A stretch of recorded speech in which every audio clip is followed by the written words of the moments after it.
বাংলাদেশে প্রতিদিন ঘটে যাওয়া গুরুত্বপূর্ণ ঘটনা ও নানা তথ্য নিয়ে আলোচনা এবং বিশ্লেষণে TVN24 নিউজ নেটওয়ার্কের নিয়মিত আয়োজন আলোচনায় বাংলাদেশ অনুষ্ঠানে দর্শক আপনাদের স্বাগত জানাচ্ছি। আমি আশফাক আহমেদ।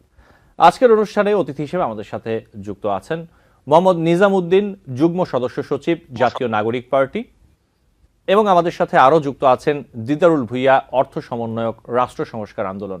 আপনাদের স্বাগত জানাচ্ছি আলোচনায় বাংলাদেশ অনুষ্ঠানে। আপনাদের সাথে আলোচনা শুরু করব তার আগে আমি কয়েকটি তথ্য একটু তুলে ধরতে চাই দর্শকদের উদ্দেশ্যে, খুব ছোট করে সংক্ষেপে। প্রথমে যে তথ্যটি তা হচ্ছে 2013 সালের 5 ও 6 মে রাজধানীর মতিঝিলের শাপলা চত্বর সহ বাংলাদেশের বিভিন্ন স্থানে হেফাজতে ইসলামের নেতাকর্মীদের হত্যা, নির্যাতন সহ মানবতা বিরোধী অপরাধের অভিযোগে আন্তর্জাতিক অপরাধ ট্রাইব্যুনালে মামলা হয়েছে। মামলায় ক্ষমতাচ্যুত প্রধানমন্ত্রী শেখ হাসিনা ও গণজাগরণ মঞ্চের মুখপাত্র ইমরান এইচ সরকার সহ 9 জনকে আসামি করা হয়েছে। 9 আসামির মধ্যে 4 জন বিভিন্ন মামলায় গ্রেফতার আছেন, তাদের হাজির করার নির্দেশ দিয়েছেন ট্রাইব্যুনাল। বাকি 5 আসামির বিরুদ্ধে গ্রেফতারি পরোয়ানা জারি করা হয়েছে। মামলার পরবর্তী শুনানি আগামী 12 মে। এরপর যে তথ্যটি তা হচ্ছে শাপলা চত্বরে হেফাজতের গণহত্যায় গণজাগরণ মঞ্চের নেতাকর্মীদের সরাসরি জড়িত থাকার প্রমাণ পাওয়া গেছে বলে জানিয়েছেন চিফ প্রসিকিউটর মোহাম্মদ তাজুল ইসলাম। বুধবার আন্তর্জাতিক অপরাধ ট্রাইব্যুনালে প্রসিকিউশন পক্ষে শুনানি শেষে সাংবাদিকদের তিনি একথা জানান। তিনি বলেন, গণজাগরণ মঞ্চের নেতাকর্মীরা সরাসরি হেফাজতের গণহত্যায় জড়িত ছিল বলে আমরা প্রমাণ পেয়েছি। হেফাজতের আন্দোলনের মৃত্যুর সংখ্যা কত তা তদন্ত চলছে, তদন্তের প্রতিবেদন জমা দেওয়ার পরে নিশ্চিত সংখ্যা বলা যাবে। এবং তিনি আরো বলেন যে আগামী 12 মে ট্রাইব্যুনালে তদন্তের প্রতিবেদন জমা দেওয়ার নির্দেশ দিয়েছেন আদালত। এরপর আরেকটি তথ্য তা হচ্ছে MBBS অথবা BDS ডিগ্রিপ্রাপ্ত ছাড়া অন্য কেউ তাদের নামের আগে ডাক্তার পদবি ব্যবহার করতে পারবেন না বলে রায় দিয়েছে হাইকোর্ট।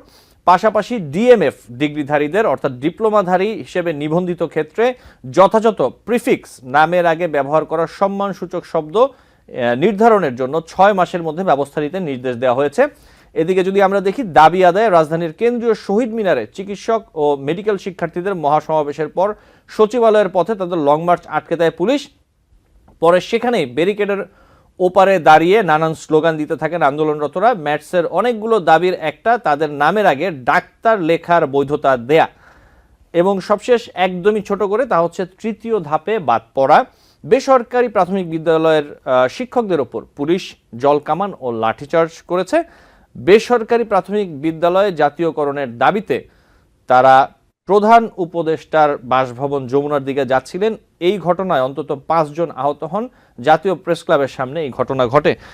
এই ছিল কিছু তথ্য। আমি চলে যাব আলোচনায় আমাদের দুজন আলোচকের সাথে। আমি একটু শুরুতে আসি মোহাম্মদ নিজামউদ্দিন। এই যে প্রধান উপদেষ্টার বাসভবনের সামনে পুলিশের ওপর হামলা করে যেটি বলা হচ্ছে যে মব সৃষ্টিকারী লাকি আক্তার ও অন্যদের দেশদ্রোহী সেবা দাস উল্লেখ করে তাদের অবিলম্বে গ্রেফতার করে বিচারের আওতায় আনার দাবি জানিয়ে শাহবাগে অবস্থান কর্মসূচি করে ইনকিলাব মঞ্চ, এবং লাকি আক্তার ও অন্যদের গ্রেফতার আগ পর্যন্ত এই অবস্থান কর্মসূচি চলমান থাকবে বলে তারা জানায়। এই যে ঢাকায় ধর্ষণ বিরোধী একটি প্রতিবাদ কর্মসূচি পালনকালে যে সংঘর্ষের ঘটনা, পুলিশ এবং বিক্ষোভকারীদের মধ্যে একে অপরের উপরে দোষ চাপাচ্ছেন আমরা যেটা দেখতে পাচ্ছি, এই বিষয়ে আপনি কি বলবেন নিজামউদ্দিন? ধন্যবাদ আশফাক আপনাকে এবং আমার সাথে সহ-আলোচক দিদারুল ইসলাম ভাইকে আজকের এই আলোচনায় আমাকে সংযুক্ত করার জন্য। দেখুন, 5ই আগস্ট ছাত্র জনতার অভ্যুত্থানের মধ্য দিয়ে ফ্যাসিবাদের পতনের সাথে সাথে শাহবাগেরও পতন হয়েছে। এর অন্যতম কারণ হচ্ছে শাহবাগের সাথে ফ্যাসিবাদের একটা সরাসরি যোগসাজশ ছিল। শাহবাগ হচ্ছে এমন একটা সাংস্কৃতিক পাটাতন যার উপরে ভিত্তি করে গত 15 বছর ফ্যাসিবাদ তাকে ইনস্টিটিউশনালাইজ করেছে, প্রাতিষ্ঠানিকীকরণ করেছে। এবং শাহবাগ হচ্ছে এমন একটি কালচারাল ফ্যাসিজম যেটি গত 15 বছরে ফ্যাসিজমকে দীর্ঘায়িত করার জন্য যা যা ইনগ্রিডিয়েন্টস দরকার প্রত্যেকটা রসদ জুগিয়েছে এই শাহবাগ। খুন, খুন, গুম, ক্রসফায়ারকে একটা বৈধতা দিয়েছে এই শাহবাগ। এবং ভিন্ন মতকে দমন করার শুধু নয়, ভিন্ন মতের মানুষকে হুমসাকার বানিয়েছে এই শাহবাগ। ভিন্ন মতের মানুষকে মামলা দেয়া জায়েজ, হামলা করা জায়েজ, তাদেরকে খুন করা জায়েজ, ক্রসফায়ারে দেয়া জায়েজ সহ ভিন্ন মতের মানুষকে এমন হেন কাজ নাই যেটা ফ্যাসিবাদ করে না, এবং সেটা একটা সাংস্কৃতিক বৈধতা দিয়েছে এই শাহবাগ। সুতরাং শাহবাগ হচ্ছে এবং এই শাহবাগ এবং এই ফ্যাসিবাদের সাথে একটা যোগ সাজস থাকার কারণে 5ই আগস্ট অভ্যুত্থানের মধ্য দিয়ে এই শাহবাগের একটা পতন ঘটেছে। কিন্তু আপনি এখন দেখুন এই বর্তমানে এই শাহবাগের প্রসঙ্গটা ঘুরে ফিরে আসছে কেন? দর্শন বিরোধী যে অভিযোগটা, তাদের দর্শনের যে অভিযোগটা তারা উঠাচ্ছে, এই দর্শনের সিলসিলা কিন্তু বর্তমানে নয়, এটা কিন্তু বহুদিনের। আপনি দেখেন 2020 সালে নৌকা প্রতীকে ভোট দেওয়ার কারণে নোয়াখালীর সেনবাগে, নোয়াখালীর মাইজদীতে একজন নারীকে গণধর্ষণ করেছে ছাত্রলীগ যুবলীগের নেতা কর্মীরা। আপনারা দেখেছেন দিনাজপুরে যৌনাঙ্গ ব্লেড দিয়ে কেটে একটা 5 বছরের শিশু বাচ্চাকে ধর্ষণ করা হয়েছে। গত ফেব্রুয়ারিতে প্রতিদিন গড়ে 14 জনকে ধর্ষণ ধর্ষণ করা হয়েছে এবং গত জানুয়ারি ফেব্রুয়ারি 2 মাসে প্রায় 17,000 ধর্ষণের মামলা হয়েছে। আপনি যদি গত 2024 সালের পরিসংখ্যান দেখেন, সেখানে প্রায় 17,000 ধর্ষণের মামলা হয়েছে। তাহলে নিজামুদ্দিন, দেখুন আমি এই একটি যে প্রশ্ন রাখতে চাই। দীর্ঘ আপনি যে সময় তথ্যগুলো পরিসংখ্যানগুলো দিচ্ছেন, এই পরিসংখ্যানগুলো বিভিন্ন জায়গায় আছে আমরা জানি। তাহলে গত সরকার আর আমরা যে 5ই আগস্টের পরবর্তী সরকারের কাছ থেকে যে প্রত্যাশা, যদি দেশের পরিস্থিতি, আইন শৃঙ্খলা পরিস্থিতি যদি পরিবর্তন নাই হয়, যদি ভালো নাই হয়, আবারও যদি সেই ধর্ষণই হয়, অথবা সেটি যদি আসলে কোনোভাবেই সহনীয় কোনো ধর্ষণ, মানে এটা যদি আইন শৃঙ্খলা পরিস্থিতি সহনীয় পর্যায়ের বাইরে চলে যায়, একটা দিয়ে, মানে আগের সরকারের সময় পরিস্থিতি খারাপ ছিল অথবা তারা নিয়ন্ত্রণ করতে পারেনি, বিগত সরকারের আমলে তারা খারাপ কাজ করেছে, এই সরকারের আমলেও সেটা ধারাবাহিক থাকবে, ওইটার সাথে এটা কি জাস্টিফিকেশনটা হয়? আমি আমি শেষ করি। এখন আসুন, এই যে ধারাবাহিক ধর্ষণের ঘটনাগুলো, এই ঘটনাগুলো কেন এটা ধারাবাহিকভাবে চলে আসছে? এটার অন্যতম কারণ হচ্ছে বিচারহীনতার সংস্কৃতি, এটার অন্যতম কারণ হচ্ছে পুরুষতান্ত্রিকতা, এটার অন্যতম কারণ হচ্ছে সোসাইটিতে নৈতিক, সামাজিক এবং মূল্যবোধের চরম অবক্ষয়ের কারণে। আপনি দেখুন এই ধর্ষণ বিরোধী ঘটনাগুলো ঘটার কারণে মাগুরায় আসিয়াকে আসিয়াকে ধর্ষণ করা হয়েছে পৈশাচিক কায়দায়, ঠাকুরগাঁয়ে করা হয়েছে, গাজীপুরে করা হয়েছে, শেরপুরে নকলাতে করা হয়েছে। সরকার দেখুন তড়িৎ গতিতে প্রধান উপদেষ্টা এবং আইন উপদেষ্টার উপস্থিতিতে তারা কিন্তু জরুরি ভিত্তিতে মিটিং বসেছেন। তারা মিটিং বসে এর আগে ধর্ষণ বিরোধী ক্যাম্পাসগুলোতে যতগুলো আন্দোলন হয়েছে, ছাত্রদের অন্যতম দাবি ছিল তদন্তের জন্য আলাদা কমিশন করা এবং বিচারের জন্য, ধর্ষণের সংক্রান্ত বিচারগুলো করার জন্য আলাদা ট্রাইব্যুনাল করে এই বিচারগুলো যেন দীর্ঘসূত্রিতা না হয় সেই দিক থেকে জট কমিয়ে এনে উইদিন শর্ট টাইম যেন ধর্ষণের বিচারগুলো করা যায়, এই জন্য আলাদা ট্রাইব্যুনাল করার একটা দাবি ছিল। সরকার কিন্তু সেই দিকে দৃষ্টিপাত করে জরুরি ভিত্তিতে তারা মিটিং বসে সেখানে 30 দিনের মধ্যে যেখানে তদন্ত করার কথা ছিল সেটা কমিয়ে এনে 15 দিনে আনা হয়েছে এবং 180 দিনের মধ্যে যেই বিচার প্রক্রিয়া শেষ করার কথা রয়েছে সেখান থেকে কমিয়ে এনে 90 দিনের মধ্যে বিচার প্রক্রিয়া শেষ করার জন্য স্পেশাল নির্দেশনা দেওয়া হয়েছে এবং এই ধর্ষণের জন্য অভিযুক্ত যতগুলো আসামি আছে সবাইকে গ্রেপ্তার করা হয়েছে এবং কি তাদেরকে জামিনের অযোগ্য বলে ঘোষণা করা হয়েছে। তাহলে যেখানে সরকার তার জায়গা থেকে যথাযথ অ্যাকশন নেওয়া শুরু করেছে এবং সেটা কার্যত দৃশ্যমান, সেই জায়গাতে দাঁড়িয়ে এই শাহবাগ মোড়ে এসে সেই পতিত ফ্যাসিস্টের দোসর যারা মূলত গত 15 বছরে ফ্যাসিস্ট রেজিমকে দীর্ঘায়িত করার জন্য রসদ জুগিয়েছে এবং সেই মেঘ মাল্লার বসু যে শাপলা চত্বরে গণহত্যাকে সে ফেসবুক পোস্টে সরাসরি বলেছে যে শাপলা চত্বরে পুলিশের অ্যাকশনের মাধ্যমে শাপলা চত্বর জঞ্জাল মুক্ত হয়েছে। সেই মেঘ মাল্লার বসুরা, লাকিরা যখন আবার মানুষকে অর্গানাইজ করে নতুন করে আবার শাহবাগকে প্রতিষ্ঠার মধ্যে দিয়ে ফ্যাসিবাদকে পুনঃপ্রতিষ্ঠা করতে চায়, তাহলে তাদের ষড়যন্ত্র তো দেশের মানুষের কাছে ক্লিয়ার হয়ে গেছে। অলরেডি ঢাকা বিশ্ববিদ্যালয়ের সাধারণ ছাত্ররা সহ সারা দেশের মানুষ সেখানে প্রতিবাদ জানিয়েছে এবং তারা প্রতিবাদে মুখর হয়েছে। জি, আপনাকে ধন্যবাদ নিজামুদ্দিন। আবার আসবো আপনার কাছে, আমি একটু দিদারুল ভাই আপনার কাছে একই বিষয়ে যাই। তার আগে আমি একটু তুলে ধরি নিজামুদ্দিন যেই কথাগুলো বলছিলেন, নাগরিক পার্টির যে দক্ষিণাঞ্চলের মুখ্য সংগঠক হাসনাত আব্দুল্লাহ, তিনিও কিন্তু আসলে একইভাবেই বলেছেন যে আওয়ামী লীগের শাসনের সময় শাহবাগ বিচার বহির্ভূত হত্যাকাণ্ড থেকে শুরু করে গুম খুম, আয়নাঘর, বিচারিক হত্যাকাণ্ড সহ যাবতীয় অপকর্মের বৈধতা দিয়েছিল, এমনটা তিনি মন্তব্য করেছেন। আপনি বিষয়টি কিভাবে দেখছেন, আপনি কি বলবেন দিদারুল ভুঁইয়া? জি, অনেক ধন্যবাদ শুরুতেই আপনাকে এবং আপনাদের সবাইকে, আসলে আমার সহবক্তা তাকে সবাইকে ধন্যবাদ জানাই, দর্শকদেরকে ধন্যবাদ জানাই। আমার কাছে যে জিনিসটা মনে হয়, আমরা বোধহয় মানে অবশ্যই শাহবাগের ধরেন যে একটা সাংস্কৃতিক একটা প্রভাব ছিল শেখ হাসিনার, যে তার যে আসলে আপনার জায়েজ করে নেয়া, জুলুমকে জায়েজ করে নেয়ার পেছনে শাহবাগের একটা ভূমিকা অবশ্যই ছিল, এইটা স্বীকার করতে হবে। কিন্তু আমরা যেভাবে শাহবাগকে আমরা পোর্ট্রে করছি, মনে হচ্ছে যেন শাহবাগ আসলে খুব প্রভাবশালী একটা বিষয়, অনেক পাওয়ারফুল। আমরা মনে হয় এটাকে আসলে ওভার এমফাসাইজ করছি। রাদার আমরা ধরেন যে এইটা করার মাধ্যমে আমরা হয়তো হাসিনা, রাষ্ট্র, এখানে যে বিভিন্ন বাহিনীগুলো আছে, প্রশাসন, তাদের যে আসলে আপনার বিভিন্ন জুলুমের সঙ্গে তাদের যে অংশীদারিত্ব, এই জিনিসগুলোকে আমার মনে হয় যে তখন একটু হালকা করে ফেলা হয়, একটু পেছনে ফেলা হয়। আমি শাহবাগকে এত বেশি গুরুত্ব দিতে আসলে রাজি না। যে রিপোর্ট গুলো আসছে এগুলো তদন্ত, মানে তাজুল ভাই তিনি যে রিপোর্টটার কথা বললেন এটা তো তিনি তদন্ত সাপেক্ষেই বলছেন। সো এইটা যদি রাইট হয় তাহলে তো মানে তাদের বিচার হবে। আর যদি এখানে কেউ যদি মনে করেন যে না এখানে কোনো ভুল ভ্রান্তি আছে, তারা আপিল করবে, একটা রেগুলার যে আইনি প্রক্রিয়া সেটার মাধ্যমে যাবে। কিন্তু আমি শাহবাগ নিয়ে কিংবা মনে করেন যে শাপলা নিয়ে আমি পড়ে থাকতে রাজি না। আমি বরঞ্চ চাই যে আমরা কি করছি, আমাদের সরকার আসলে কি করছে, আমরা কি ধরেন যে আসলেই আইন শৃঙ্খলা পরিস্থিতিটা কি আসলে নিয়ন্ত্রণ করতে পারছি কিনা, নিশ্চিত করতে পারছি কিনা। জনমনে আসলে যে একটা আতঙ্ক আছে, আপনি বলবেন যে আমার ধারণা যে এটা অস্বীকার করার কোনো সুযোগ নাই যে আমরা সবাই আসলে এক ধরনের নিরাপত্তাহীনতায় ভুগছি, এটা কিন্তু অস্বীকার করার সুযোগ নাই। অবশ্যই গ্রাজুয়ালি জিনিসগুলো ইমপ্রুভ করছে, ওভারনাইট ইমপ্রুভ করা সম্ভব না। গত 2 উইক ধরে আমি দেখছি যে সরকারের পক্ষ থেকে বিভিন্ন এফোর্ট আমি দেখছি, যেটা খুবই ভালো। কিন্তু এখন পর্যন্ত এইটা not up to the mark, এটা এখন পর্যন্ত অনেক বিলো স্ট্যান্ডার্ড। সরকারকে আরো অনেক দূর আগাইতে হবে এবং এই জায়গাটা আমি বরঞ্চ গুরুত্ব দিতে চাই, জি শাহবাগের উপর অত গুরুত্ব দিতে চাই না। জি আপনাকে ধন্যবাদ। আমি একটু নিজামুদ্দিন আপনার কাছে আসি আরেকটি বিষয় নিয়ে। বেসরকারি প্রাথমিক বিদ্যালয় জাতীয়করণের দাবিতে পুলিশের বাধা উপেক্ষা করে প্রধান উপদেষ্টার বাসভবন যমুনায় যাওয়ার চেষ্টা করেন শিক্ষকরা। এ সময় তাদের উপর জল কামান নিক্ষেপ করে পুলিশ। এবং আমরা যেটি সম্প্রতি দেখতে পাচ্ছি যে বিভিন্ন সময়ে নানা দাবিতে নানা ব্যানারে যারা আন্দোলন করছেন তারা যমুনার দিকে যাওয়ার চেষ্টা করছেন, প্রধান উপদেষ্টার সাথে দেখা করার চেষ্টা করছেন। এই যে বিষয়টি আপনি কিভাবে দেখছেন, যমুনায় যাওয়ার যে প্রবণতা একটি, এবং একই সাথে পুলিশের বর্তমান ভূমিকা আপনি কিভাবে মূল্যায়ন করছেন? নিজামুদ্দিন। ধন্যবাদ। দিদার ভাই, প্রসঙ্গটা নিয়ে আমি একটু কথা বলতে চাই। এখানে আসলে গুরুত্ব দেয়া কিংবা না দেওয়ার বিষয় নয়। শাহবাগ নিছক কোনো একটা ঘটনা নয় যে একটা নির্দিষ্ট ইনসিডেন্টের পরে শাহবাগের আবেদন নাই হয়ে যায়। শাহবাগ হচ্ছে একটা কালচারাল একটা মুভমেন্ট, এই সাংস্কৃতিক একটা আগ্রাসন, যেটার রেশ কিন্তু দীর্ঘ সময় পর্যন্ত থেকে যায়। এবং শাহবাগ দেখেন, শাহবাগ আন্দোলনের সময় আমি নিজে দেখেছি, আমি তখন বিশ্ববিদ্যালয়ের থার্ড ইয়ারের ছাত্র ছিলাম। দেখে যে আইতে ইসলামী ব্যাংক তুই রাজাকার তুই রাজাকার, আইতে ইবনে সিনা তুই রাজাকার তুই রাজাকার। দেখেন, আপনার ইসলামী ব্যাংক এখন পর্যন্ত বাংলাদেশের শ্রেষ্ঠ ব্যাংক এবং সবচেয়ে মুনাফা অর্জনকারী ব্যাংক, এবং গ্লোবালি তাদের একটা ইমেজ আছে। ইবনে সিনাও কিন্তু তাদের সেবা প্রদানের দিক থেকে বাংলাদেশে অন্যতম, স্বাস্থ্য সেবার ক্ষেত্রে একটা অন্যতম প্রতিষ্ঠান।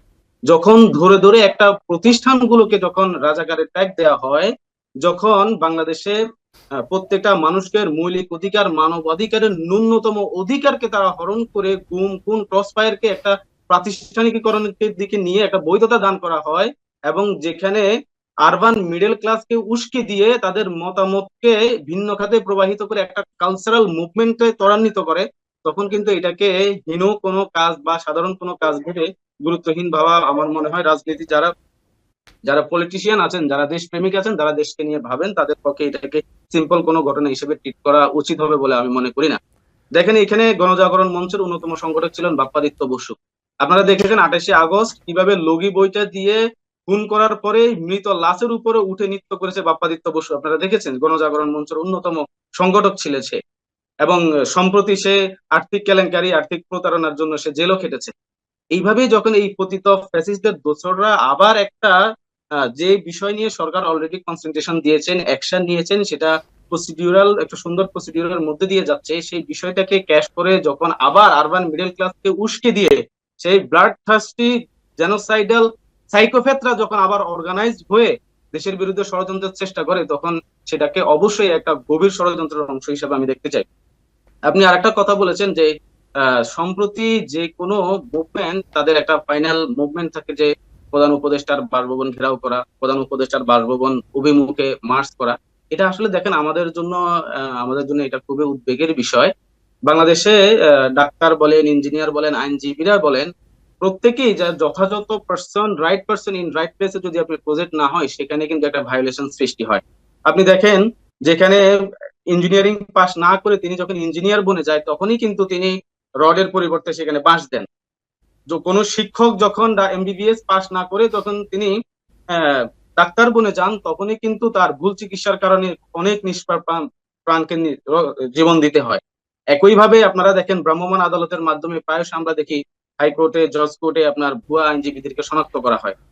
তো আমাদের কথা এখানে স্পষ্ট, 2013 সালে এমবিবিএস এবং বিডিএস ডিগ্রিধারীরা তারা বিএমডিসির যে আইন আছে সেটাকে চ্যালেঞ্জ করে যে রিট করেছিল, সেটা রায় হিসাবে যে রায়টা দিয়েছে যে এমবিবিএস এবং বিডিএস ডিগ্রিধারী ছাড়া কেউ তাদের নামের পূর্বে ডাক্তার শব্দটা লিখতে পারবে না। এবং এটা এটা যৌক্তিক। এবং এই চব্বিশের গণ অভ্যুত্থান হয়েছে এই বৈষম্যের বিরুদ্ধে, যে মেধাভিত্তিক সোসাইটির পরিবর্তে যাদেরকে বিভিন্ন দলদাস লোকেরা বিভিন্ন যোগ্যতার যোগ্যতার ক্যাটাগরি ছাড়া তাদেরকে অন্যায়ভাবে বিভিন্ন জায়গায় প্রজেক্ট করে, এই বৈষম্যের বিরুদ্ধে কিন্তু এই অভ্যুত্থানটা ছিল।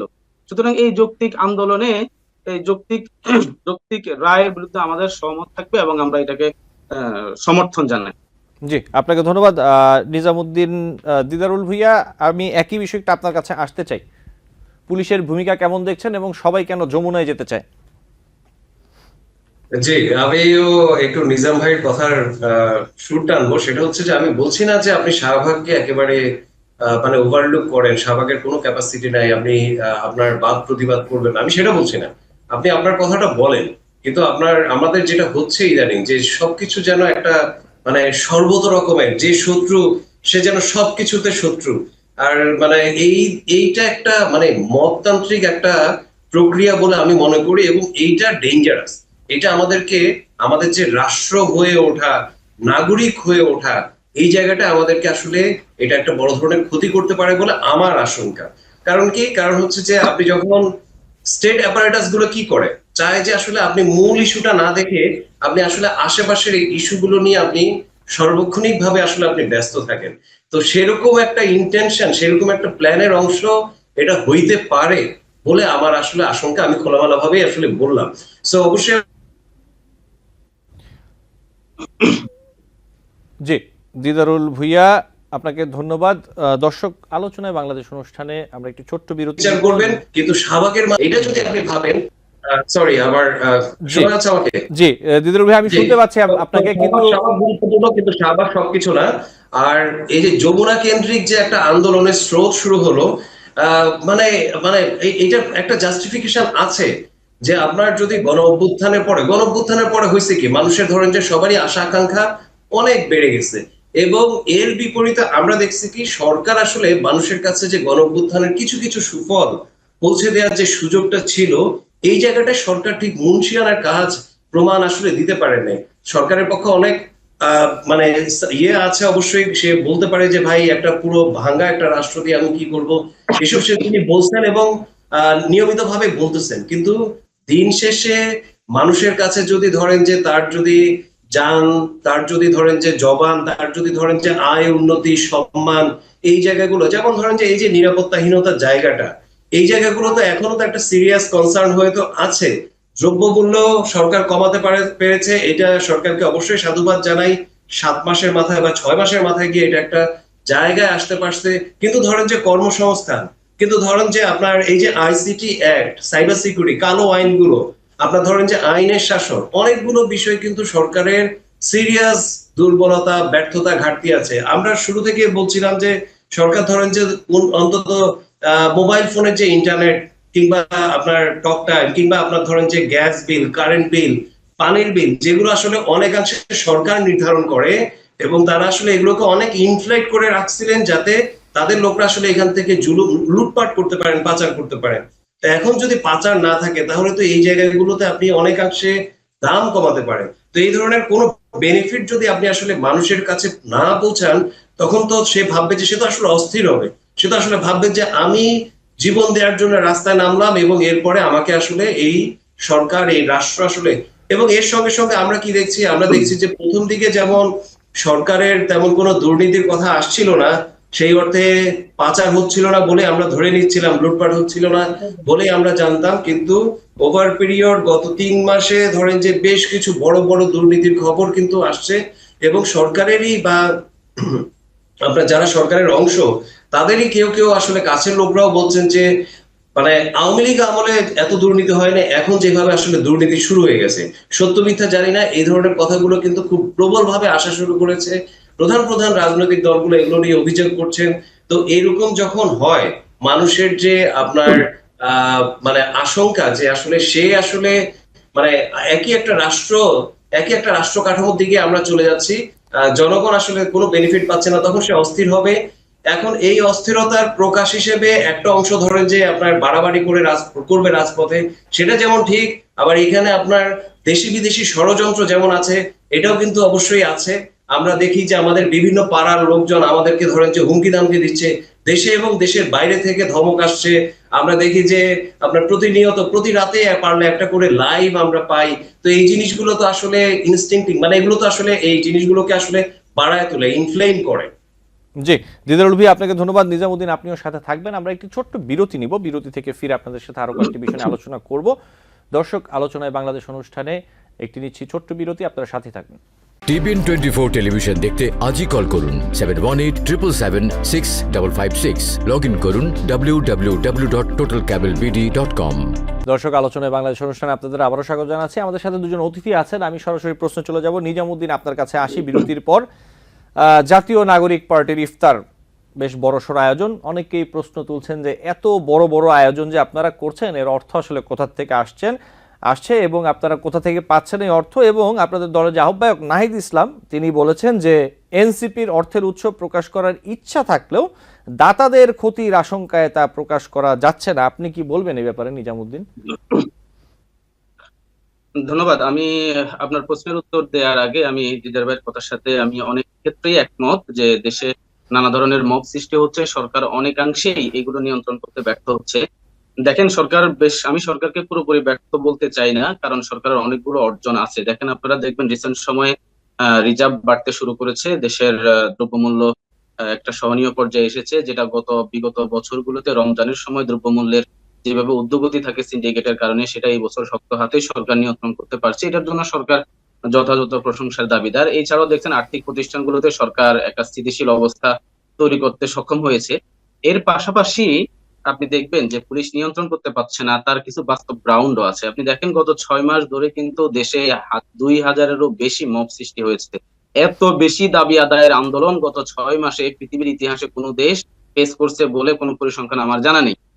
আপনি দেখেন 5ই আগস্টের অভ্যুত্থানের পরবর্তী সময়ে এই পতিত ফ্যাসিস্টরা আমাদের পার্শ্ববর্তী দেশ ভারতের কলকাতায় সঞ্জীব গার্ডেনে বসে একের পর এক যে ষড়যন্ত্র করে যাচ্ছে, আপনারা কিন্তু পত্রপত্রিকায় সেগুলো দেখেছেন। কখনো আনসারের রূপে, কখনো তাদের বিজনেস কমিউনিটির সিন্ডিকেট রূপে, কখনো কখনো এগুলো আপনার হিজবুত তাহরির সহ অন্যান্য বিভিন্ন ব্যানারে এগুলো কিন্তু অর্গানাইজ হওয়ার চেষ্টা করতেছে, সরকারকে বেকায়দায় ফেলার চেষ্টা করতেছে। এবং এটার পিছনে গত 15 বছরে দেশ থেকে লক্ষ লক্ষ কোটি টাকা যে লুট করা হয়েছে, সেই লুটকৃত অর্থকে এই সকল মবের পিছনে খরচ করা হচ্ছে, যেন দেশের বিভিন্ন কমিউনিটিকে, গোষ্ঠীকে, সংখ্যালঘু সম্প্রদায়কে উস্কে দিয়ে আপনার সরকারকে বেকায়দায় ফেলা যায়।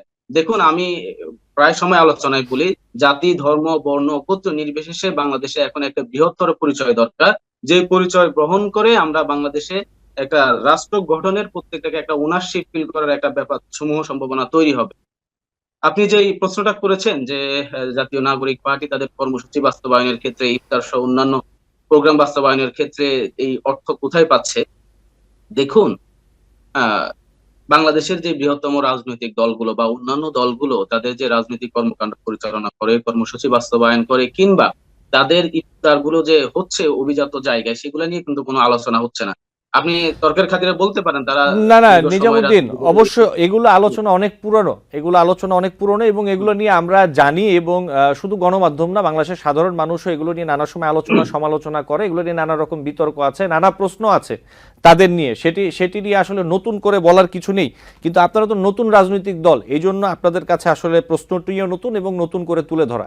জি, তারুণ্যের রাজনৈতিক শক্তি মাঠে একটা নতুন রাজনৈতিক শক্তি নিয়ে হাজির হয়েছে, নতুন রাজনৈতিক বন্দোবস্ত নিয়ে হাজির হয়েছে। সুতরাং তাদেরকে নিয়ে বাংলাদেশের প্রত্যেকটা মত পথের মানুষের, ব্যবসায়ীদের, পেশাজীবীদের একটা অন্যতম আগ্রহ এসেছে। আমি নিজে সাক্ষী, আমাকে ফোন করে বিভিন্ন ব্যবসায়ী এবং পেশাজীবীরা, আমার আমার এমনও উদাহরণ আছে, আমি আপনাকে হোয়াটসঅ্যাপে দেখাতে পারবো, যে 30,000 টাকা স্যালারির চাকরি করে, সে বলে যে ভাই আমি আপনাদের প্রোগ্রামের জন্য 5,000 টাকা দিতে চাই, 2,000 টাকা দিতে, এবং অসংখ্য নজির আছে। সুতরাং নাগরিক পার্টিকে অর্থায়ন করার জন্য লোকজনের প্রচুর আগ্রহ আছে। আমরা সেই রকম একটা ফিনান্সিয়াল পলিসি, পলিটিক্যাল ফান্ডিং এর যে একটা ফিনান্সিয়াল পলিসি আছে, সেই পলিসির দিকে আমরা যাচ্ছি। এবং আমাদের তিনটা সোর্স থেকে আমাদের আর্থিক ফান্ড কালেক্ট করা হয়। একটা হচ্ছে আমাদের কমিটি, আমাদের জাতীয় নাগরিক পার্টির কেন্দ্রীয় কমিটি, আমাদের বিভাগ এবং জেলা উপজেলা পর্যায়ে জাতীয় নাগরিক কমিটি, অর্থাৎ জাতীয় নাগরিক পার্টি হয়েছে, যে কমিটিগুলো আছে ওই কমিটির সদস্যদের একটা ফিক্সড চাঁদা কিন্তু আমাদের এখানে আর্থিক সোর্স হিসাবে আসে। এরপরে আমাদের কেন্দ্রীয় কমিটির সদস্য সহ যারা বিভিন্ন টকশোতে অংশগ্রহণ করে, টকশোর 50% টাকা কিন্তু আমাদের সাংগঠনিক ফান্ডে জমা দিতে হয়। এছাড়া আমাদের শুভাকাঙ্ক্ষী শুভানুধ্যায়ী দেশে এবং প্রবাসে যারা আছে, তারা এই দলের জন্য উৎসাহী হয়ে যে সকল ফান্ড কন্ট্রিবিউট করে, সেটা আমাদের এই আয়ের অন্যতম একটা ফান্ডের সোর্স। জি নিজামুদ্দিন, তাহলে এগুলো প্রকাশ করতে সমস্যা কোথায়? আহ্বায়ক যে বলছেন এগুলো প্রকাশ করলে ক্ষতির আশঙ্কা রয়েছে দাতাদের, আসলে এই বিষয়টি আপনি কি বলবেন? সেটা আমরা অতি অচিরেই আমরা সেগুলো প্রকাশ করবো। আমি তো শুরুতে আপনাকে বলেছি আমরা একটা ফিনান্সিয়াল পলিসি তৈরির মধ্য দিয়ে আছি, আমরা সেটা, এবং আমাদের আলাদা অডিট টিমও করা হয়েছে। আমাদের এই ফান্ডের আয়ের উৎস এবং ব্যয়ের খাতগুলো যথাযথ পর্যালোচনার মাধ্যমে একটা রিপোর্ট তৈরির জন্য আমাদের একটা অডিট টিমও করা হয়েছে। এবং আমাদের দল যখন নিবন্ধন পাবে, আমরা নির্বাচন কমিশনের কাছে আমাদের সেই অডিট রিপোর্ট সহ আমাদের আনুষঙ্গিক সবকিছু ডকুমেন্টস আমরা জমা দিব। জি আপনাকে ধন্যবাদ। দিদারুল ভুইয়া, এই বিষয়ে আপনি যদি কিছু বলতে চান। যে নিশ্চয়ই, প্রথমত রিজার্ভ ভাইয়ের কথার একটু টানতে হচ্ছে, সেটা হচ্ছে যে উনি বলছেন যে এই সরকারের আমলে ধরেন যে 2000-এর মতো মব বা আপনার রাস্তার আন্দোলন হচ্ছে। আনফরচুনেটলি এগুলোর অনেকগুলোর সঙ্গে কিন্তু ওনার সংগঠন সরাসরি জড়িত ছিল। আপনার ইভেন সরকারে থেকে ওনাদের দলের যারা আসলে সরকারে আছেন, তাদের কেউ কেউ ধরেন যে সরাসরি ফেসবুকে পোস্ট করে এই মব উৎসব, মানে উৎসব হিসেবে এটাকে ধরেন যে আনছিলেন, এরকম ঘটনা কিন্তু ঘটছে। মানে আইনের শাসন যে এস্টাবলিশ হওয়ার যে জায়গাটা, এখানটা সবচেয়ে বড় একটা বাধা ছিলেন আসলে ওনার দল, ওনার সংগঠন গুলো। এবং এইটা আমি প্রথমত আনলাম, শুধুমাত্র অন্যদের দিকে দোষ দেখলে হবে না।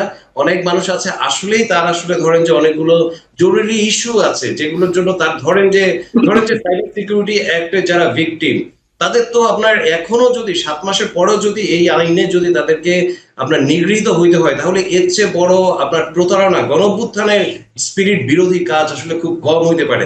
ধরেন যে আপনার যারা আসলে আহত, নিহত, শহীদ পরিবারগুলো, আহতদের পরিবার, তারা যখন আসলে ঠিক মতো আপনার সার্ভিসটা পায় না, তখন এর চেয়ে বড় মানে দুঃখজনক ঘটনা, অপরাধ, এটা আসলে অপরাধ, এসব আসলে খুব বেশি হইতে পারে না। তো এই ধরনের অনেকগুলো জিনিস আছে যেগুলো খুবই যৌক্তিক, আবার অনেকগুলো আছে যে তারা আসলে ধরেন যে জিনিসটা এখন জরুরি না, এই মুহূর্তে প্রায়োরিটি না, কিন্তু ওনারা ওনাদের রাজনৈতিক স্বার্থে সেটাকে জোর করে সামনে আনছেন, সরকারে থেকে তারা এটাকে প্রমোট করছেন, এবং এরকম ঘটনা কিন্তু ঘটছে। সো ওনাদের দিকে কিন্তু এটার অনেকাংশে দায় পড়ে।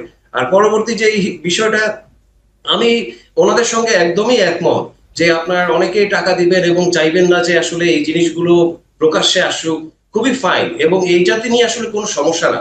সমস্যাটা হচ্ছে বা সবার যেটা আকাঙ্ক্ষার জায়গা, আপনারা যখন নতুন বন্দোবস্তের কথা বলেন, রাজনৈতিক বন্দোবস্ত, তার মানে কি? তার মানে হচ্ছে যে এখানে জবাবদিহিতা থাকতে হবে, তার মানে হচ্ছে এখানে স্বচ্ছতা থাকতে হবে, অর্থনৈতিক স্বচ্ছতার জায়গাটা, ডিসিশন মেকিং প্রক্রিয়ায় একটা গণতান্ত্রিক চর্চা।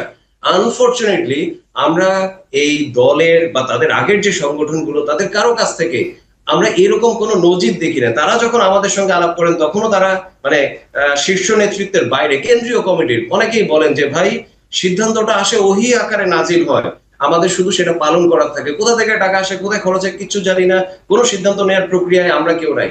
এই কথাগুলো যখন আমরা তাদের কাছ থেকে শুনি, তখন আসলে আমাদের কাছে মনে হয় এটা তো নতুন রাজনৈতিক বন্দোবস্ত না, এটা এই 54 বছরের এখানে যে দূষিত কলুষিত যে রাজনৈতিক বন্দোবস্ত, যেটার বিরুদ্ধে আসলে ছাত্র জনতা লড়ছিল, তারই একটা ধারাবাহিকতা আসলে। সো ওইখানটায় আসলে সমস্যাটা। আমরা যে জিনিসটা অনুরোধ করবো, আমি তাদেরকে আসলে যে জিনিসটা বারবার বলছি, যে আপনারা দুইটা জিনিস করেন, তাহলে আপনারা আসলে নতুন বন্দোবস্তের পক্ষে আপনারা অনেকখানি আগায় যাবেন। এক হচ্ছে যে আপনাদের যে সিদ্ধান্ত নেওয়ার প্রক্রিয়া, এটা যাতে আপনাদের অন্তত কেন্দ্রীয় নেতৃত্ব যারা, ধরেন যে আপনার কেন্দ্রীয় নির্বাহী কমিটি বা যেই নামে আপনি তাদেরকে বলেন, তারা যেন আসলে এটার মধ্যে একটা পার্ট থাকে। আপনাদের অর্থনৈতিক স্বচ্ছতার, অর্থনৈতিক হিসাবের জায়গাটা, এটা যাতে আপনাদের শীর্ষ নেতৃত্ব যারা, সারা দেশের বিভিন্ন কমিটির যারা প্রধান, অন্তত তাদের কাছে যাতে আসলে এই হিসাবগুলো থাকে।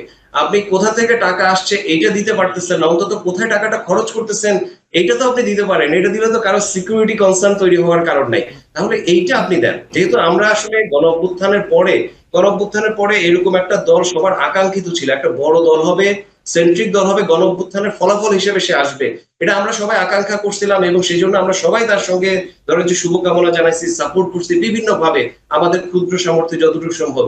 কিন্তু আমরা তাদের কাছ থেকে যে রেসপন্সটা আসলে চাই, যে তারা আসলেই প্রকৃতই নতুন একটা রাজনৈতিক বন্দোবস্তর কথা বলে এবং বিশ্বাস করে এবং প্র্যাকটিস করে, সেই প্র্যাকটিসের জায়গাটা কিন্তু আমরা দেখি না। জি, আপনাকে ধন্যবাদ নিজামুদ্দিন। আমি একটু আপনার কাছে আসি। নতুন আত্মপ্রকাশ করা রাজনৈতিক দল জাতীয় নাগরিক পার্টি নানা ধরনের গোলমাল করে জাতীয় সংসদ নির্বাচনকে পিছিয়ে নেয়ার চেষ্টা করছে বলে অভিযোগ করেছেন বিএনপি চেয়ারপারসন উপদেষ্টা কাউন্সিলর জয়নুল আবেদিন ফারুক। এই অভিযোগের ব্যাপারে আপনি কি বলবেন নিজামুদ্দিন? আচ্ছা, মানে ফারুক ভাই যে কথা বলছেন, এবং শুধু যে তিনি বলছেন, সরি আমাকে বলছেন তো নাকি? না, দিদারুল ভাই, আমি একটু নিজামুদ্দিনের কাছে যাচ্ছি, আমি আসবো আপনার কাছে বিষয়টি নিয়ে। জি জি, নিজামুদ্দিন। জি ধন্যবাদ। আমি দিদার ভাইয়ের একটু ওনার সাথে কিছু অ্যাড করব, ওনার কিছু ক্লিয়ারিফিকেশন দরকার। সেটা হচ্ছে আমাদের এখানে সবগুলো ডিসিশন ওহি আকারে নাজিল হয়, এটা সত্য নয়। আমাদের এখানে আহ্বায়ক প্যানেল আছে, সদস্য সচিব প্যানেল আছে, মুখ্য সংগঠক প্যানেল আছে, সুতরাং এবং প্রত্যেকের ওয়ার্ক এরিয়া স্পেসিফাই করা আছে। ওই ওয়ার্ক এরিয়ার যে কোনো সুনির্দিষ্ট ডিসিশন মেকিং এর ক্ষেত্রে আলাদা আলাদা প্যানেল ভিত্তিক মিটিং বসে এবং স্পেসিফিক কোনো ধরনের গুরুত্বপূর্ণ বিষয় আসলে সেটাকে জেনারেল বডিতে যায়, এবং যেটা জেনারেল বডিতে যাওয়ার দরকার নেই যেটা ইসি মিটিং এ যায়। এইভাবে আমাদের সাংগঠনিক ডিসিশন গুলো নেওয়া হয়। আর একটা বিষয় আছে, আপনার ব্যয়ের খাতটা অন্তত জানানো দরকার। আপনি এমন কোন পলিটিক্যাল পার্টি আছে যারা যাদের ব্যয়ের খাত একেবারে আপনার প্রেস ব্রিফিং করে কিংবা প্রেস রিলিজ দিয়ে যারা দেশের মানুষকে তারা এইটা জানায়? আমাদের ইন্টারনাল বডিতে, আমাদের ডিসিশন মেকিং বডিতে ব্যয়ের খাতগুলো আপনার ব্যয়ের খাতগুলো পর্যালোচনা হয় এবং সেগুলোর হিসাব যথাযথভাবে সংরক্ষণ করা আছে। ধন্যবাদ। আর আপনি যেটা বলেছেন, বিএনপির জয়নুল আবেদিন ফারুক সাহেব তিনি বলেছেন গোলমাল করে সরকার নির্বাচন পেছানোর চেষ্টা করছেন আপনারা আর কি, জাতীয় নাগরিক পার্টি। এখন সেই গোলমালের ব্যাখ্যা কি? সেই গোলমালের ব্যাখ্যা যদি উনি দিতেন তাহলে আমার কথা বলতে সুবিধা হতো। এখন আমি আমার নিজের থেকে বলি, তারা যেগুলোকে গোলমাল বলার চেষ্টা করতেছেন গত কিছুদিন যাবত, আমরা সংস্কার চেয়েছি, তারা সেটাকে হয়তো গোলমাল বলতে চাচ্ছেন, যে আমরা সংস্কারের কথা বলে নির্বাচনকে পিছিয়ে দেওয়ার চেষ্টা করছি। আপনারা গণপরিষদ নির্বাচন চাচ্ছেন, সেকেন্ড রিপাবলিকের কথা বলছেন। আমি একটার পর একটা আসছি। আমরা সেকেন্ড রিপাবলিকের কথা বলছি, আমরা গণপরিষদ নির্বাচনের কথা বলছি, আমরা সংস্কার আলাপগুলোর কথা বলছি। এই সবগুলোকে ওনারা একটা গোলমালের অংশ ট্রিট করে এবং সেটাকে একটা ষড়যন্ত্রের অংশ হিসেবে ট্রিট করে দেশের মানুষকে ভিন্ন দিকে কনসেন্ট্রেশন ব্রেক করার জন্য চেষ্টা করতেছেন। দেখেন, যে সংস্কারের আলাপ আমরা দিয়েছি, এটা কিন্তু বিপ্লবের 2 দিন আগে 3রা আগস্ট নাহিদ ইসলাম যে এক দফার ঘোষণা করেছেন ফ্যাসিবাদী ব্যবস্থার বিলোপ এবং নতুন রাজনৈতিক বন্দোবস্ত। এই ফ্যাসিবাদী ব্যবস্থার বিলোপ এবং নতুন রাজনৈতিক বন্দোবস্তের ব্যাখ্যা কি? নতুন রাজনৈতিক বন্দোবস্ত হচ্ছে বিগত সময়ে রাষ্ট্রের প্রত্যেকটা প্রতিষ্ঠানে কাঠামোগত যে ফ্যাসিস্ট পদ্ধতি বা ফ্যাসিস্ট সিস্টেম রন্ধে রন্ধে বীজ বপিত হয়েছে, সেটাকে মূলোৎপাটন করে একটা গণতান্ত্রিক চরিত্র রূপায়ণ করা প্রত্যেকটা প্রতিষ্ঠানে, এটাই হচ্ছে নতুন রাজনৈতিক বন্দোবস্ত। এখন এই বিদ্যমান ফ্যাসিস্ট কাঠামো রেখে ওই কাঠামোর মধ্য দিয়ে যদি আরেকটা নির্বাচন হয়, সেই নির্বাচনের মধ্য দিয়ে একটা ফ্যাসিবাদের পতন হয়েছে আর একটা ফ্যাসিবাদের পুনর্বাসন হবে, এই ছাড়া আর কিছুই নয়। সুতরাং এই সংস্কার আমরা যে পুলিশ সংস্কারের কথা বলেছি, জনপ্রশাসন সংস্কারের কথা বলেছি, নির্বাচন সংস্কারের কথা বলেছি, নির্বাচন পদ্ধতি সংস্কারের কথা বলেছি, নির্বাচন কমিশন সংস্কারের কথা বলেছি, এবং প্রত্যেকটা সংস্কারের যে ক্লজ গুলো আমরা যাদের সামনে উপস্থাপন করেছি সেই বিষয়গুলো নিয়ে কার কোথায় বিতর্ক আছে সেটা নিয়ে আলাপ হতে পারে, সেটা নিয়ে এখনো পর্যন্ত কারো ধরনের কোনো ডিবেট হচ্ছে না, কোনো আলাপ হচ্ছে না। এভারেজে কথা বলা হচ্ছে যে আমরা এই আলাপগুলো দিয়ে নির্বাচনকে পেছানোর একটা ষড়যন্ত্র করছি। দ্বিতীয়ত আমি বলছি যে গণপরিষদ নির্বাচনকে এখানে অপ্রাসঙ্গিক বলার সুযোগ কোথায়? আমাদের কাছে তো অতি সম্প্রতি অনেকগুলো উদাহরণ আছে সামনে। আপনার 1946 সালে যে ইন্ডিয়ান কনস্টিটিউশন অ্যাসেম্বলি হয়েছে, এটা তো একটা one kind of constitution assembly cum parliament. সেখানে একই সাথে সংবিধান প্রণয়নের কাজ হতো, পাশাপাশি সেখানে সংসদের রেগুলার অ্যাক্টিভিটিস গুলো চলতো। আমরা দেখি 70-এর নির্বাচনও কিন্তু যে নির্বাচন হয়েছে সেটা কিন্তু শাসনতন্ত্র প্রণয়নের লক্ষ্যকে সামনে নিয়ে নির্বাচন হয়েছে, যদিও পরবর্তীতে ওই সরকারকে ক্ষমতা হস্তান্তর করা হয়নি। আপনি যদি আরো স্পেসিফাই করতে চান, অতি সম্প্রতি নেপালের যে অ্যাসেম্বলিটা দেখে দেন, এটাও অনেকটা কনস্টিটিউশন অ্যাসেম্বলি কাম পার্লামেন্ট। তারা সপ্তাহের মধ্যে 2 থেকে 3 দিন সংবিধান প্রণয়নের কাজ করে, আবার সপ্তাহে 2 থেকে 3 দিন তারা সংবিধানের রেগুলার কাজগুলো করে। সুতরাং একই সাথে গণপরিষদ নির্বাচন এবং পার্লামেন্টের নজির আমাদের সামনে আছে। সুতরাং গণপরিষদের নির্বাচন আমরা একাধিকবার বলেছি, দেখেন গত 3টা বিতর্কিত ইলেকশন শুধু তারা করতে পেরেছে এই দোহাই দিয়ে যে তারা সংবিধানের ধারাবাহিকতার দোহাই দিয়েছে। বিএনপি যারা এইসব কথা বলে, গোলমালের কথা বলে, তাদের নেত্রী কিন্তু এর আগে বলেছেন যে তারা ক্ষমতায় আসলে এই ফ্যাসিবাদী কনস্টিটিউশন ছুড়ে ফেলে দিবেন, তাহলে সেই ফ্যাসিবাদী গণপরিষদ নির্বাচনের মধ্য দিয়ে একটা নতুন সংবিধান প্রণয়ন কিংবা সংস্কার কিংবা পুনর্লেখন হইতে তাদের সমস্যাটা কোথায়? বিএনপি বরাবরই বলে আসছে তাদের 31 দফার মধ্যে আমাদের সংস্কার আলাপের অধিকাংশ চলে আসছে, তাহলে তাদের সংস্কার আলাপের মধ্যে যদি এই সংস্কার আলাপগুলো যদি চলে আসে, নির্বাচন সংস্কারের অধিকাংশ ক্লজ যদি চলে আসে, তাহলে সেটাকে বাস্তবায়ন করে নির্বাচনের পথে হাঁটতে তাদের মৌলিক বাধাটা কোথায়, আমি সেটা জানতে চাই তাদের কাছে। জি নিজামুদ্দিন, আপনাকে অনেক ধন্যবাদ। আমাদের সময় একদম কম। দিদারুল ভুইয়া 2 মিনিট ম্যাক্সিমাম, কি বলবেন? জি, থ্যাংক ইউ। তো নিজাম ভাইয়ের কথা থেকে একটুখানি জবাব দিতেই হবে, সেটা হচ্ছে যে আপনারা বলছেন যে নতুন রাজনৈতিক বন্দোবস্ত, কিন্তু আপনারা তুলনা করছেন যে এক্সিস্টিং যে রাজনৈতিক দলগুলো, যারা আসলে ধরেন যে আপনি বলছেন যে ভাই বিএনপি হচ্ছে এতটুকু খারাপ, আমি যদি এতটুকু খারাপ হই, মানে আমি একটু বিএনপির চেয়ে কম খারাপ হই, তাহলে আসলে আর খারাপ না, সেটা ভালো না, এটা ভালো না। আপনারা যখন নতুন রাজনৈতিক বন্দোবস্তের কথা বলেন, আপনারা যখন গণ অভ্যুত্থানের পক্ষ মানে একটা শক্তি, তখন আসলে আপনাকে আসলে যেটা রাইট দৃষ্টান্ত যেটা হওয়া উচিত সেটা আসলে আপনাকে তৈরি করতে হবে।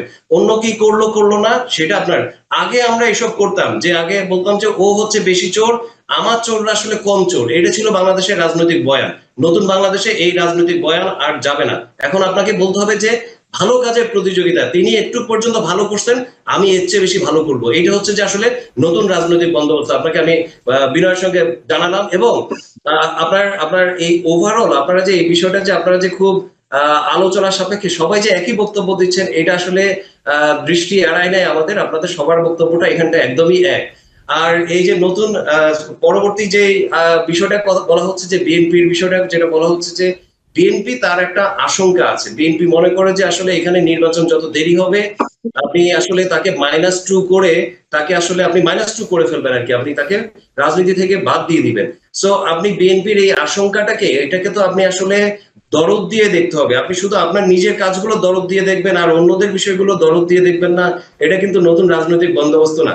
সো বিএনপির যে আশঙ্কার জায়গা, এটাকে আপনাকে দরদ দিয়ে দেখতে হবে। আমাদের সমাজ যে আশঙ্কার জায়গা, সেটা হচ্ছে যে বিএনপি যদি ক্ষমতায় যায়, তাহলে বিএনপি ক্ষমতায় গিয়ে আসলে ক্ষমতাটাই প্র্যাকটিস করবে, সংস্কার আর করবে না। তাহলে আমাদের আশঙ্কার জায়গাটাকে যেমন আমরা দরদ দিয়ে দেখবো, বিএনপির আশঙ্কার জায়গাটাকে দরদ দিয়ে দেখে একটা মেল্টিং পয়েন্ট, এবং যেটা আপনারা খুব রাইটফুলি বলছেন যে গণপরিষদ হচ্ছে যে এরকম একটা মেল্টিং পয়েন্ট, গণপরিষদ এবং একই সঙ্গে যখন সেটা জাতীয় সংসদ হয়। এখানটা একটা শুধু ছোট্ট জিনিস আপনাদেরকে আমি অ্যাড করব, সেটা হচ্ছে যে আপনি যখন গণপরিষদ বলছেন এবং 3 দিন গণপরিষদ এবং জাতীয় সংসদ, না, এটা কাজ করবে না। বাংলাদেশে হচ্ছে কি, যখন কেউ ক্ষমতায় থাকে তখন সে আসলে প্রায় মানে আল্লাহর পরে সে ধরেন যে ক্ষমতাশালী। এই ক্ষমতায় রেখে আপনি যদি আমাকেও যদি বলেন যে আপনি ক্ষমতায় আছেন, আপনি রাষ্ট্র সংস্কার করেন, আমি করতে পারবো না, আমি করবো যেটা আমার। দিদারুল ভাই আমাকে শেষ করতে হবে, সময় একদম শেষ। একদম শেষ করছি 10 সেকেন্ডে। সেটা হচ্ছে যে আপনাকে আসলে জিনিসটা করতে হবে কি, আপনি গণপরিষদটা আগে ধরেন যে যারা ইলেক্টেড হলো তারা প্রথম 3 মাস 6 মাসের মধ্যে তারা গণপরিষদের কাজটা শেষ করবেন, নতুন সংবিধান বা সংবিধান সংস্কারের কাজটা শেষ করবেন, এরপরে গিয়ে তারা আসলে ক্ষমতায় যাবেন বা সরকার গঠন করবেন। সরকার গঠন করে কেউ রাষ্ট্র সংস্কার করবে, এইটা বাংলাদেশে অন্তত হবে না। দিদারুল ভাই আপনাকে অনেক ধন্যবাদ। মোহাম্মদ নিজামুদ্দিন, আপনাকে আন্তরিকভাবে ধন্যবাদ জানাচ্ছি। আপনারা দুজনই ভালো থাকবেন। নিশ্চয়ই অন্য কোনোদিন আপনাদের সাথে আবারও কথা হবে, আমাদের দর্শক আপনাদের মূল্যবান মতামত শুনতে পারবেন। আজকে একদমই সময় শেষ। ধন্যবাদ। দর্শক, আলোচনায় বাংলাদেশ অনুষ্ঠানে আজ এই পর্যন্তই। পরবর্তী অনুষ্ঠান দেখার আমন্ত্রণ জানিয়ে বিদায় নিচ্ছি।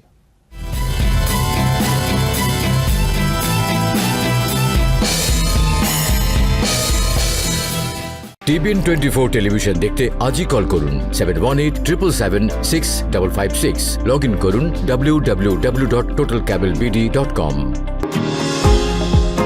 নিউ ইয়র্ক থেকে সম্প্রচারিত TBN 24 টেলিভিশন বিশ্বজুড়ে বাঙালির কণ্ঠস্বর।